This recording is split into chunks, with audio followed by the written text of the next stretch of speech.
transition is with us, and it's here to stay. Global economics, technological changes at the speed of light, and social values that are changing faster than any time in the past. To help guide you along your journey in this fast-changing life, the show with a purpose: to empower, to enlighten, to educate, and to entertain. The show that offers you a friend, a guide in the most transitional time in the history of the human race. And now, ladies and gentlemen, here's your host, Steve Beaman. Hello, my good friends, and welcome back to this edition of the Steve Beaman Show. I am joined, of course, with my co-host Carol Parisi to bring you another hour of empowerment and knowledge and hopefully a better path on your journey of life. This is our letter H show, so you don't want to miss it, because at the bottom of the hour, when Carol goes through her words of wisdom, I guarantee you the H word will make you smile. As we always do, we work hard to bring a great show. As we go through today's show in the Master Your Mind segment, we're continuing our study of the 5 paths, and we're going to talk today about the intellectual path because it's so often misunderstood.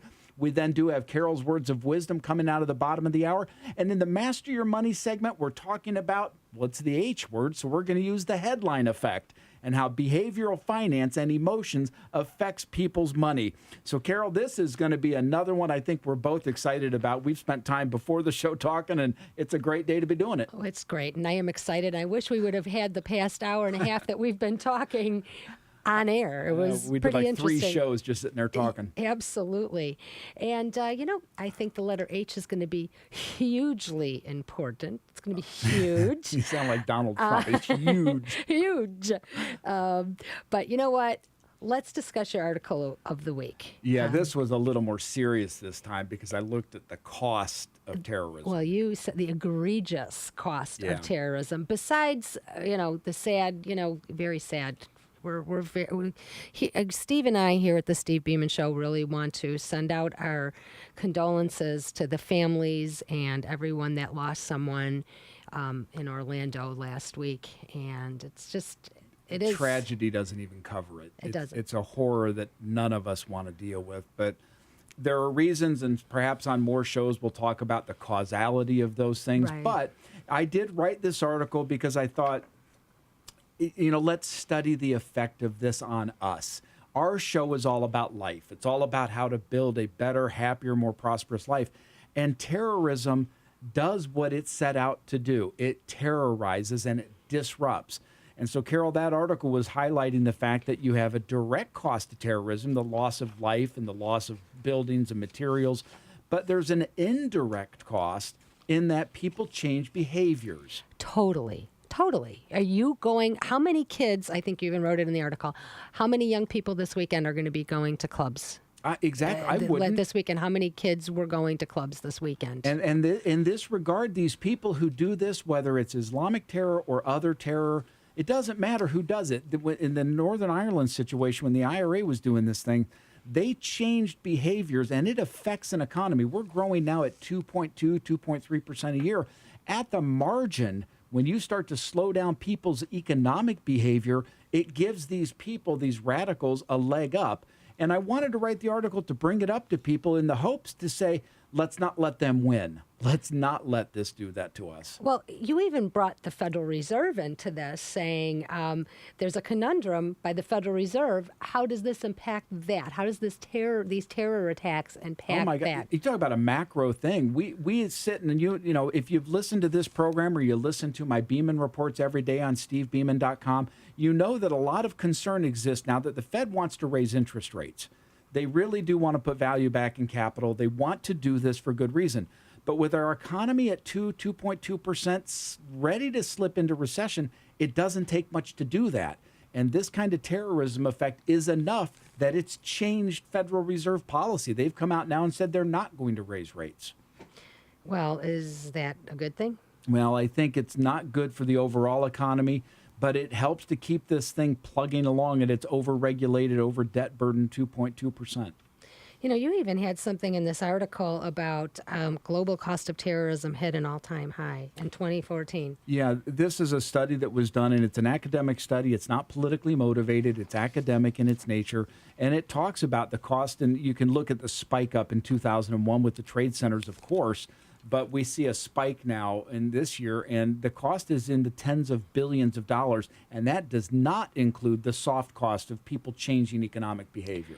You know, we're talking about the monetary cost here today, but there's also that psychological stress cost. That's huge. How many people do you think are even more scared to go places, or how are they looking at people of different cultures now? I mean, how is it affecting us as a society, the society cost? Carol, folks, we could go on this segment for like 4 days talking about this, because what we were talking about before the show is how we are now in a nation, and you feel it, Carol and I feel it, that's kind of in a malaise. We don't have a lot of hope and optimism about what's going to happen tomorrow. We're concerned about debts. We're concerned about deficits. We're concerned about a government that seems to be out of control. We're concerned about all types of things that are generating this lack of hope for people. Right, right. But you know what, Steve? The thing is, also, we know we've discussed the body-mind thing. All of a sudden, here we are under this duress of terrorism. We're causing stress in our bodies. We're creating negative chemicals because you are hopeless. There's nothing you can do. There's nothing you can personally do to stop this from happening. It's random. You just happen to be a victim if you're there. You know, so how do we look at this besides the huge financial implications?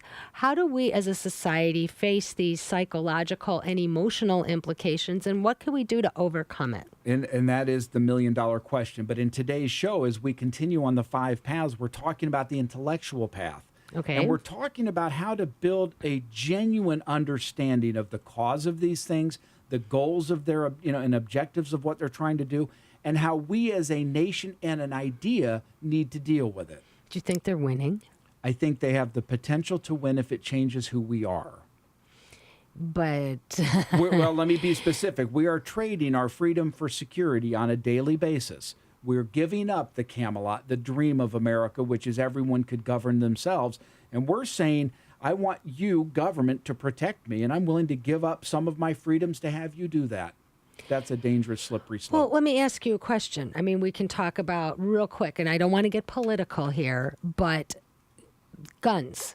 Guns are what did this, right? Well, I obviously, like most of us listening, and Carol, you and I have talked, guns are a tool. They're a machine used by bad people. Clearly, there is an issue of bad people shouldn't get guns. None of us disagree with that. People who are on an FBI terror watch list should not get a gun. Right. The problem is, of course, who knows who managed that list, and how could we get on that list just for having a radio show? Right. So I'm a little concerned about that. Right. I don't deny, this is a slippery slope again. But I do think we need to look honestly about it. I know that some of the folks listening are going to get mad when I tell them this. The gun that was used, the type of weapon, was illegal in this country from 1994 when they passed the assault weapons ban under Clinton, but Reagan supported it. Okay. It was then put away, or it sunsetted in 2004. And if you look at the mass shootings since 2004, it's skyrocketed. Yeah, but I don't blame the gun. I'm not saying the law-abiding gun owner did it, but we've got a cultural transition. We have more and more people on the fringe. it's not the guns. You I know don't what? disagree You could with kill that. somebody with a knife. You could kill somebody with a pop bottle. You could It's a little drown harder to someone. kill 50 people with a knife. Well, that's true. And again, that's I'm true. not. But This is the thoughtful discussion. I'm not saying I would support a weapons ban. okay, and I'm not getting political, but that there was no carry particular in that particular establishment. It was illegal Yep. to carry a weapon. That's another right. If I was a legal gun holder, which I am, I'm Right. certified, all that great stuff. You know what? I could have the right to defend myself and my fellow compatriots that are there Carol, with me. I wrote an article about that because my solution is more freedom, not less. Agreed. As much as we don't want to have a society necessarily like that, I think it is relevant that, if we had concealed carry people in that establishment, this wouldn't have happened. It wouldn't have been as tragic. I don't think as many people would have been targeted. But these are policy implications that I hope people can talk about. And folks, I want to say something to my kids. It's Father's Day, and I want to say thank you to them for all the nice things they've done. There are a lot of us out there who are fathers, and salutations to those of you listening right now who are in that space. We know it has its blessing, it has its challenges, and it certainly has its costs. Well, yeah, I'd like Leave it to me like, to bring it down to money, right? We'd like to wish all the dads a happy Father's Day. Happy Father's Day to my daddy, Sam. I hope you are having a great day. Saw you a little bit earlier. And to my father in California. I'm sure he's listening on the internet somewhere, or at least I hope he is. Yeah, fathers are important. But we've got, folks, a terrific rest of the show. We are coming back right after the break to talk about the intellectual path and why it exists and why it's relevant to have that. And then Carol does have the H word, bottom of the hour, and then we come back for the Master Your Money with the headline effect. So it's going to be a fabulous time together, and we hope that you're having a blessed day. And again, happy Father's Day to all of you who are joining us tonight.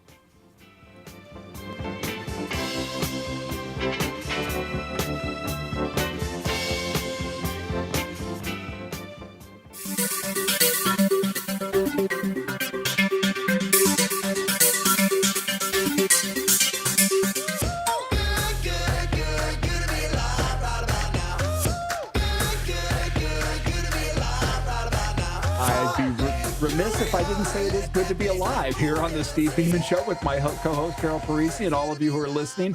We're just having a fun time here. We hope you enjoyed that segment. And in this Master Your Mind segment, where we take you on a journey to the center of your mind, we're continuing our discussion on the 5 paths. We introduced those to you last week. What are those 5 paths, Steve? Okay. Intellectual, emotional, physical, spiritual, and yes, financial. Okay, so today's path is going to be... We're going to touch the intellectual path. And the reason for that, I really, really wanted to do it first because a lot of times people don't quite get what that is. They understand you have to have emotional strength and physical strength and certainly spiritual groundings. And yeah, you have to have some money. But what do you mean by intellectual? Okay, what do you mean by intellectual? I have a very firm belief that America, and I'll put it in this context, America is an idea. And it's an idea that we can govern ourselves and that we don't need government to tell us how to do things, when to do it, why to do it. And the only way to really sustain that is to have a population that is intellectually in tune with what's going on. So I wrote an article, and we have it in front of us, called Important Thoughts on the Intellectual Path. And Carol, this was kind of the genesis of this whole path for me. Go ahead. Well, there's 3 things I highlighted. Number one, when I wrote this, it goes back to the U.S. government agreeing as part of a ongoing budget resolution to cut $6 billion from the debt or from the deficit. That sounds really good, right? That's a great thing, yeah. The very same day, they announced they were going to spend $72 billion and borrow $72 billion more. Okay, wait a minute now. Say that again. They cut $6 billion and borrowed 72. Now, that sounds like fuzzy math to me. It is fuzzy math, but it's relevant. Let me give you the second. How is that working for the people? How does that work for us? That's our $20 trillion in debt with $100 and something trillion unfunded liability. It's dragging our economy down to these 2% growth rates. But how many people really are aware of it and understand it? How many people care? Right, how many people care? But my second issue here, and I brought a number one, is the city of Dayton. They were forced by the federal government to reduce the qualifications for public safety officials on their tests from passing from 63% down to 56% because the federal government was claiming there was a racial bias to having the exam scores that high. They spent $600,000 to do that. 63%. If you are getting a grade in school, isn't 70% below failing? Pretty much. But again, I'm not... Why are we lowering our bar for our intelligence? And that's why I thought this was relevant. We have a government that's spending because we don't pay attention to it. We have standards being lowered because we don't pay attention to it. And my third issue here that kind of was my 1, 2, 3 punch is Tim Geithner. And I worded it here, a Treasury Secretary who's never done a darn thing in his life, like most of the political class. But in a slip of the tongue, he came out and said the United States is willing to accept the International Monetary Fund's special drawing rights as a global reserve currency.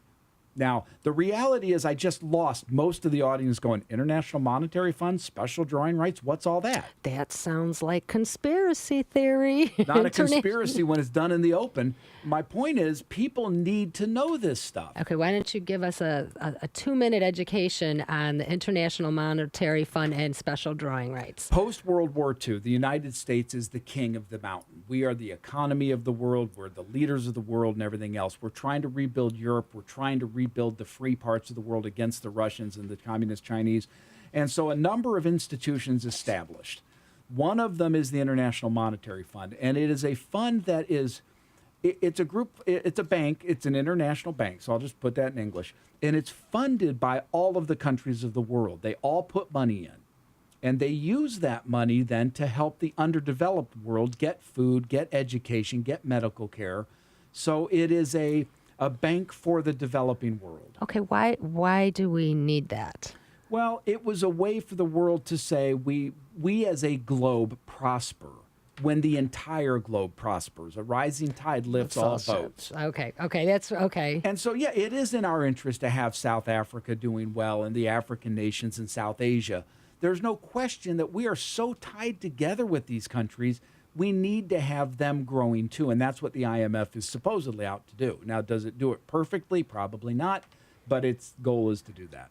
You know what I found to be interesting in the article? You said something about the IMF is the third largest holder of gold, and they Yes. bought it with our money? No, they bought it with the globe's money. So if you think about the U.S. contributed, Great Britain contributed. This started before the European Union, so the Germans contributed. Everybody contributed money to it. Now, yes, the U.S. contributed the bulk because we're the biggest. But yeah, they have a huge gold reserve. Okay. How is this real help for real people, and why should I care about all this? How does this affect my everyday life? Right, Carol, I'm going to quote from this, and I'm going to quote what I wrote. I said, my point with highlighting these three things is that Americans can no longer bury their heads in the sand and be satisfied with, I don't understand it, so why should I worry about it? We have to understand these issues and become involved in finding real solutions, and if we don't, our way of life is threatened. So ultimately, our way of life is threatened. It comes down to that. I like the fact that we wake up in a still relatively free country. I like the fact that we can go to work. I like the fact our economy has the ability to grow. If government would back out, it would grow a lot faster. But I think we need to be educated on all of this stuff because we are in a big intermingled world now. So how does the average person, besides listening to the Steve Beaman Show here every Sunday and going to stevebeaman.com and reading, how do we get this knowledge? Because it's more than just education. It's knowledge. It's understanding and understanding the connections and what to do with it for solutions. So how do we do this? Carol, I think that's one of the great failures of the American educational system. We go through and again, education looks in the rearview mirror at the way things were, not at the way things should be or will be. And so our education system is a factory that puts a certain amount of education into people to put them out to fill a function. The problem is those functions aren't needed anymore. What we need are life skills. We need people who can function on a bigger, broader basis. Okay, I'm going to the public education system, it doesn't serve individuals. No, it's not designed to serve an individual. Okay, so how do we do better as a society for our offspring, for our kids, our grandkids? Carol, I have written about the expansions of homeschooling, where I think this is going. I think the bricks and mortar school model that we have right now is passé. That's part of the intellectual path. It's That's one of exactly. the articles in the intellectual path. It's all part of this notion of building a better intellectual nation. I think the resources are there to take education well out of the bricks and mortar model into a much higher productive model using technology to give it a foundation. You know what I loved is you also have an article in the intellectual path about the five different intelligences? Yeah, and again, I can't recall because I wrote that a while back, so you've caught me a little bit off guard, which is fine. But it talks about how there's intellectual, pure, raw cognitive skill. There's emotional intelligence. There's something called the adversity quotient, which is your ability to process challenges that you face. Isn't there spatial intelligence There as is. well? I mean, there's so many different I'm intelligences. glad you read that, by the way. I love it when people read this stuff. I'm honored that you did. Well, that is the part of the holistic person is if you can touch, if in education they could touch all 5 of those points, you're going to educate children. You're going to empower and give children and adults more knowledge. It's going to give them more hope, and that's kind of the bottom line of everything we do on this show. It's the idea of real help, but through that, getting real hope. Because let's face it, folks, you hear the same stuff we do every day on the news. You need some way to generate an optimistic view of what's going to happen to your life. Well, it does get very mentally exhausting. We discussed this before the show today of just the sheer exhaustion of constantly hearing all this negative and heart-wrenching. Yes, and we are inundated, and you can have a propensity to feel hopeless. When was the last time the news came on and said anything good? The fact is we're under war with terrorism. Our economy stinks. The kids don't have any future ahead of them. They're coming out of college $1.5 trillion in debt. The world's coming to an end. The sky is falling, and why should I bother? And I guess, Stop it. Right. What we're trying to do is say that's not right. That's not right. We It's still not right. live in this dream of a thing called America, the Camelot, that says you're free to live life on your bases. Well, I did write an article at one point called Camelot in Crisis, but we're going to take this from crisis to transition to transformation. How does You that got it. sound? And then we're going to come around the bottom of the hour, and we're going to hear an H word and a little bit of words from Carol that I do think are going to bring a smile to your face. It's really important. By the way, we do want to mention Cherry Bundy real quick because those folks sponsor this Steve Beaman Show. We hope you'll visit them at cherrybundy.com. Also, stick around because the Master Your Money is going to talk about the headline effect. We'll be right back here on the Steve Beaman Show.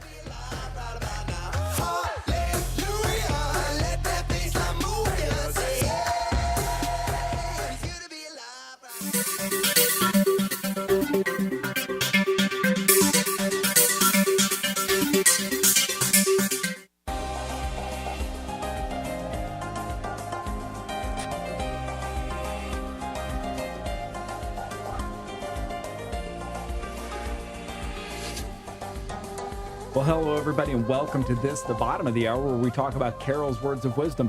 You know, this has just been a show that we've enjoyed talking about. We were talking literally for an hour before the show, and we could go on all day about some of these intellectually developing issues. They're so critical. But let's take a minute and step back, and let's hear some real words that I heard these earlier, and I just said I love it. And so I hope you do as much. Carol, it's all yours. Okay, I'm not going to say what the word is yet. Okay, so here's some clues. I am your constant companion. I am your greatest helper or your heaviest burden.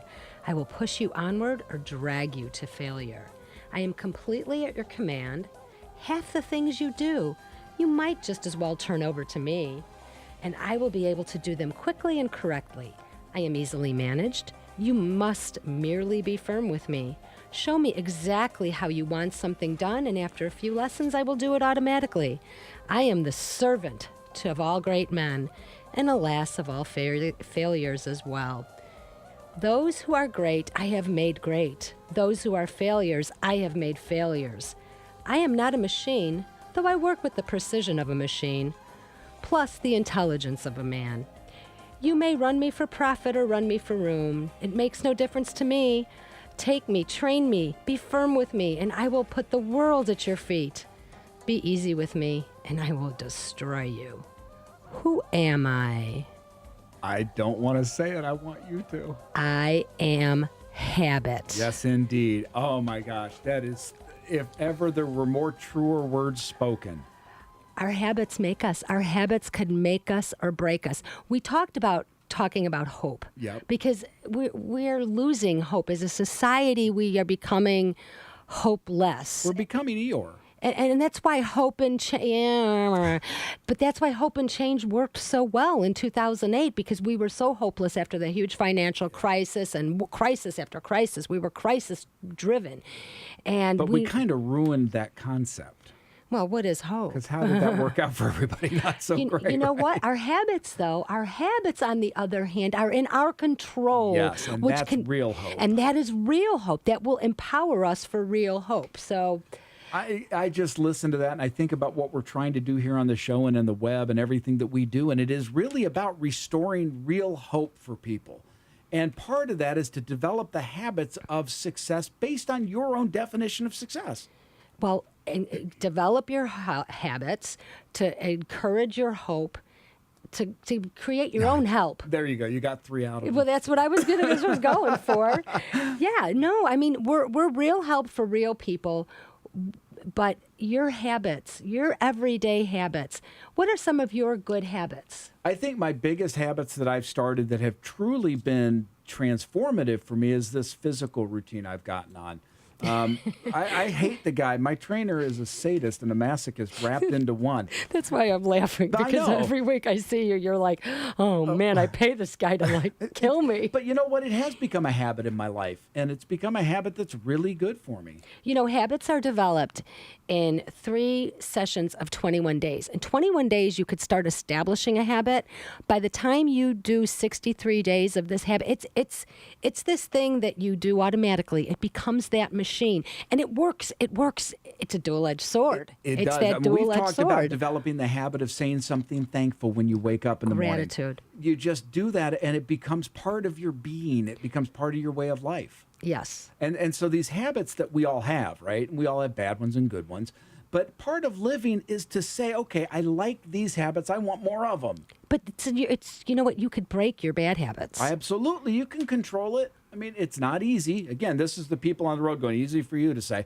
It is easy to say, but it's hard to do. It's hard to do. But it doesn't mean you don't want to do it. You can live a life in your control when you get control of yourself. Well, you know what's good, too, is having people that are completely honest with you. If you have those accountability partners that can look at you and say, hey, you know what, Joe, you shouldn't be smoking. You said you wanted to quit smoking, and I'm here to help you. Don't light that cigarette up. It's going to hurt you.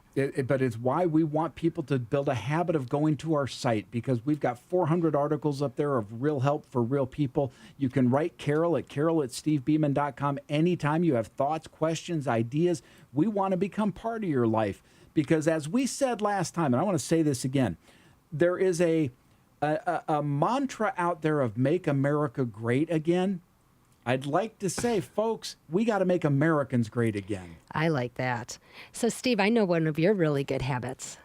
Uh-oh. You take your Cherry Bundy juice every day. I do, in fact, take Cherry Bundy every day, folks. I can't preach this enough. I got my kids doing it. I take it to people I know. It really does change how you feel. It gives you more energy. You sleep better. Folks, again, we give this stuff away when you write us, so we urge you to write Carol at stevebeaman.com or Steve at stevebeaman.com. We love to give the stuff out because everybody we give it to becomes hopelessly addicted to it. Hopelessly addicted. How's that for it becomes play? a habit, not an addiction. And not a hopeless one, right? No, it's a good habit. I've been taking the tart cherry juice, and I really do. I love it. I've been sleeping really well. I'm not as achy. It does help. It's genuine. And so I hope everybody out there will go to cherrybundy.com or write us, and we'll get you some free product. And again, we're going to work on getting it into your retailers. Coming up next is the Master Your Money segment, where we're staying on the H word with the headline effect. We're looking forward to it. We want to thank everybody who is writing to us at the Steve Beaman Show. Keep up your letters and notes. It really does help us a lot. Thanks so much. We'll see you in a minute.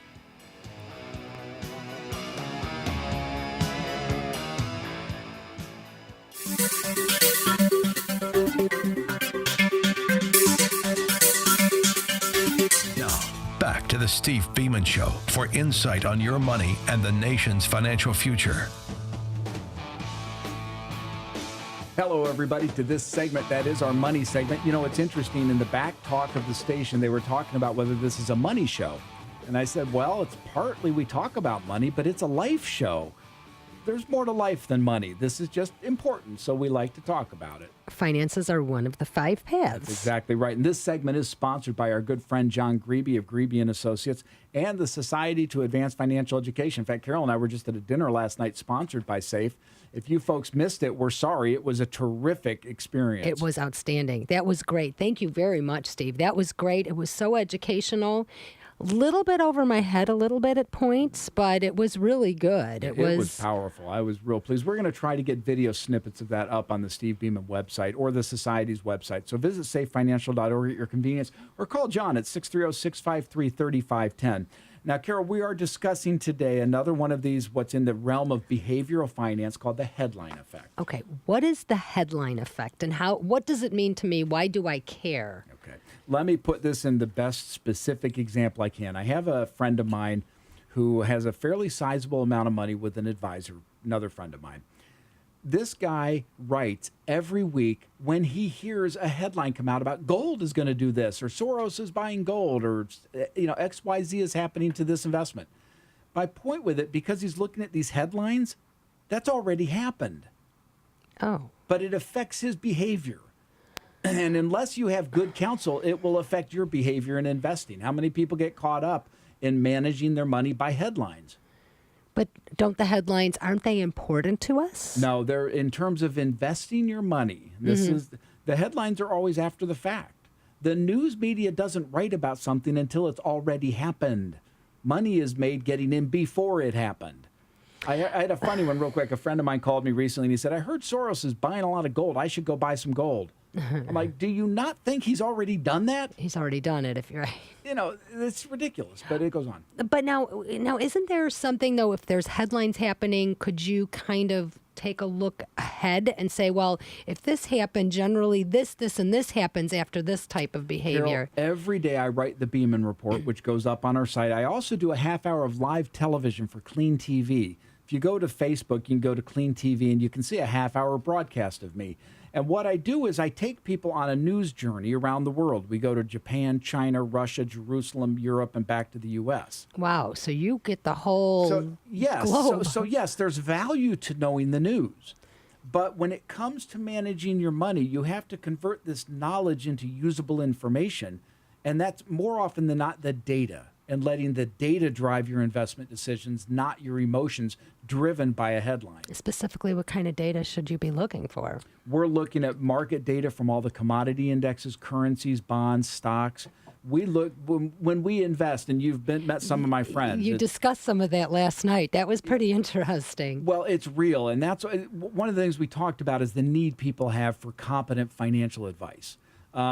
It's not as simple as people like to make people think. You can listen to radio programs from here to tomorrow, and they'll say, oh, make XYZ with us. We do this.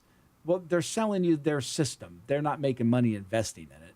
The reality of investing is it's extremely tough. And it's the very best managers out there might make 15% a year. Okay. So when you hear people talking about 30, 40, 50% on your money, I tend to become very If somebody weary. says 50% on your money, what kind of risk factor are you or having are they doing with a that? Ponzi scheme? And that's very common. People get tied up into private investments where the guy running it's actually doing a Ponzi scheme. Like a Bernie Madoff with all the Very money much. kind of person? There's a guy down in South Florida just got arrested. He did $100 million before it blew up. Florida seems to be a prime place, though, because of all the retired people Absolutely. there, and they're There's living lot on of a older- fixed there are income people there and who more are older. gullible. They're desperate for more money. They're desperate to build a residual for their kids, and they'll do about anything. So it gets back to this whole notion of the headline effect and this concept of behavioral finance. When you're managing your 401k, when you're managing your IRA, you're managing your 529 plans for college, when you're starting to set a financial plan in place, seek help. Very few people can do this on their own. Seek help. And if you need that help, call SAFE. We're a not-for-profit. We help people with this kind of stuff. But the idea is, it's been said lawyers never should be their own lawyer in court, right? Right. Well, most people shouldn't manage their own money. You're too emotionally tied to it. So I need a lot of money to do this, right? No, as we've talked, and we talked last night, we've structured deals through the society where people with $5,000 or $10,000 can begin a path to prosperity. Most advisors won't touch them, but we've secured relationships with a few that will. And it's hugely important. So, yeah. There is so much. Attending last night, it was so much was covered. So much was covered. The path to prosperity, which SAFE does produce, and it is you, and there's so much in the path. There is so much in the path to prosperity. So much to learn, and how does one person know all that and then know what to do and how to apply it? And that's the key. It gets back to the intellectual path, right? Knowing what we need to know, offloading to others what we don't need to know. I would suggest everyone in our nation needs to have a basic level of understanding of economics and finance. But once you get there, then you can start to determine, how do I select an advisor who can help me build a road to prosperity, as opposed to, how do I get one of these charlatans who's just going to skim money off the top and side and everything else. So don't fall into the headline effect is what you're saying. Don't fall into it. Don't fall into this, boy, I read it on Drudge and I'm going to make a reaction to it. Henny penny, the sky is falling. Well, we're not going to let it fall for you. We're going to hold you up. So visit safefinancial.org. How's that for a boast? Oh, boy. We're going to hold the very sky up. When we come back, folks, we are going to wrap things up. We got our challenge of the week we want to talk to you about. We're excited about that. And we want to talk about some other things. So stick right with us. We're going to be back. And Carol, I want to thank you again for doing that little bit down at the bottom of the hour, because habits mean everything.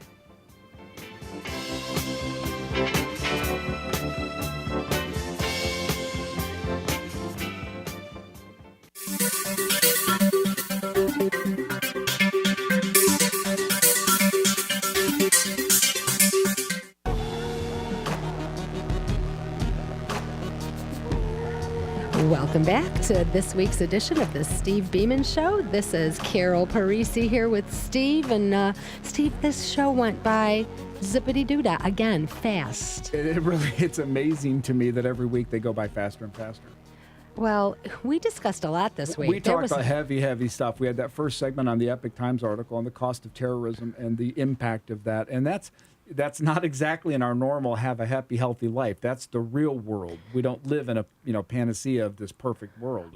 But solutions to overcome it, sometimes folks just turn it off and give it to your higher power. Give it to God, because you can't control it anyway. If I can control it, I worry about it. If I can't, I let it go. Well, you can't sit and worry about it, but you do have to be aware. And if you see something, say something. To us, right? Carol at SteveBeaman.com. I don't want to know. I know ignorance is bliss. But then we went from that into the intellectual path, talking about the importance, folks, for all of us to be up to speed on this stuff. Well, you actually wrote something, too, on the intellectual path about a wake-up, to be aware and to be awake to things. And you have to be, and not just the surface stuff. You have to peel away the onion, dig down to the core sometimes, so you don't get... What is it we're talking? 80% of people now get their news from Facebook? Please don't. Just please don't. Because that's not news. It's theory. It's unproven stuff. So, but really, where is good news besides here at the Steve Beaman Show and us? Reuters puts out good news. Okay. I don't know. I read Pravda. I like to know what the Russians are thinking. Really? I read China Daily, Japan Daily, Jerusalem Post. I read the Wall Street Journal. So there's a lot of stuff, but you got to read it all to kind of put it in perspective. So I don't know. Join me on Clean TV in the morning. Go on Facebook, go to Clean TV. So you'll give us a daily report of everything that's going on globally and real news. It's a half hour of everything I do every day, and it's like, okay, it's pretty quick, but we go around the world in 30 minutes. Real news, real help for real people. Love okay, it. so we also then had the wonderful habit word at the bottom, and Carol, I loved that poem. I thought. What did you just say? Your habits are everything. Yeah, they decide your destiny. Your habits will decide your destiny for you. They do. So let's make sure everybody has their own destiny in play, right? And part of that is getting the headline effect out of your money management. How's that for a segue? Well, there you go. Yeah, that's actually very smart too. That's a smart thing. A good habit to get into is to get the headline effect out of your. You know what? I think the headline effect does impact a lot of different areas of our lives. Gosh. It affects how people behave. They hear negative. I mean, the Michigan Confidence Index tracks consumer confidence, right? Mm-hmm. And you can see that index change as the news changes. Wow. So, it does matter. Next week, we're on the letter I. You don't want to miss that, because that I word is going to be fabulous. I have a little precursor on what it is. We're excited about it, so you want to be with us for the next episode. We do want to thank Jim Thompson, our producer. Jim works hard to make this show come out and be as good as it is. It's mostly him. It's just us. We just talk. We hope that you're having a Father's Day, and you know what? I almost forgot.